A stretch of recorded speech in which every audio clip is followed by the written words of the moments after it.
Dans la forêt tropicale au nord du Mozambique se faufilent des centaines de mineurs informels. Ces hommes bravent police et multinationales pour extraire des éclats de pierres précieuses de rubis qui leur permettront de survivre. L'exploitation de ce minéraire représente 80% de la production mondiale du rubis. Une richesse pour l'État, mais une épine dans les pieds de la population, traquée au quotidien par les autorités. Une influence qui n'a pas réussi à dissuader ces mineurs clandestins, car ici, la fièvre du rubis vaut bien celle de l'or.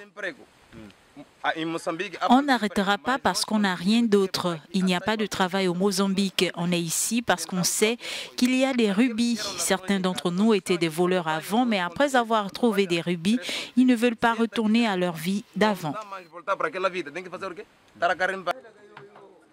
L'exploitation des rubis était encore très artisanale. En 2011, l'État du Mozambique s'est associé avec la compagnie britannique James Fields pour son exploitation avec des moyens modernes.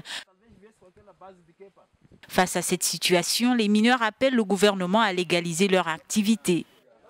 On aimerait que le gouvernement autorise notre activité. On pourrait chercher des rubis ici et les vendre au gouvernement qui, à son tour, les vendrait à des pays étrangers. On ne veut pas être chassé avec des armes mises en prison. En ce moment, on travaille dur pour récolter assez d'argent pour payer pour la libération de nos amis en prison. En juin 2014, la première vente aux enchères de rubis du Mozambique a eu lieu à Singapour. Depuis 2012, le géant britannique James Fields a engrangé près de 350 millions d'euros.